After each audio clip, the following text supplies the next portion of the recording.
Oh, sorry. We're expecting normal content from me today because this is going to be the Representative Jasmine Crockett Hour, where we watch Jasmine Crockett call out all members of Congress for their hypocrisy. Exclamation point, underline, bolded. It's perfection. My Republican colleagues want to talk about keeping D.C. streets crime-free. They can't even keep the halls of Congress crime-free, because we gonna talk about this, because I got 24 seconds. My freshman colleague has just been indicted on 13 counts, 13 felony counts, right? But have they exhibited any courage to say, you know what, we will disallow this in our body. We will make sure that we expel this individual. They have not. So what I don't want to hear is that they care about crime, because if they did, they would start by cleaning up our own house and mind our own business instead of coming after DC. So thank you so much for your time. Asking is for you to do your job and make people feel safe, especially those that are depending on you to do it. When you see cases of, 48% increase in sexual assault cases, my goodness.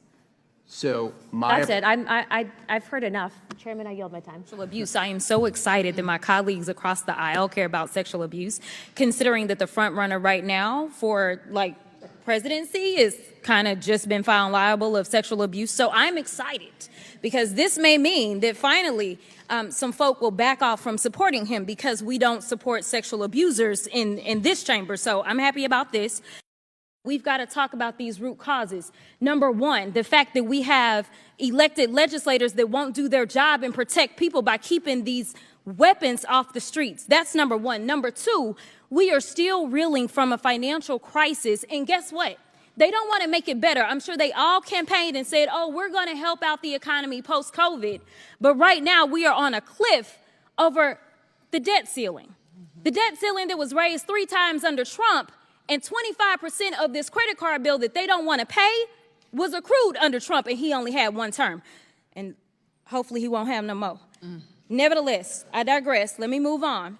So let's also talk about the fact that just recently, I think it was yesterday or 2 days ago, we received reports that there is a staff member who's working for a Republican on this committee who has ties with and supports a white nationalist who has proclaimed himself to be just like Hitler.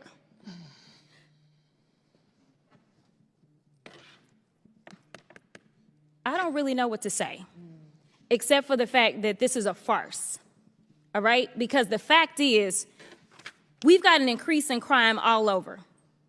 If we really want to be real about it, let's talk about it. We're talking about DC right now, but the murder rates in red states like Louisiana, Mississippi, Alabama have statistically exceeded those in blue states like Illinois, New Mexico, and Michigan every year since 2000. And this is why we elect Black women.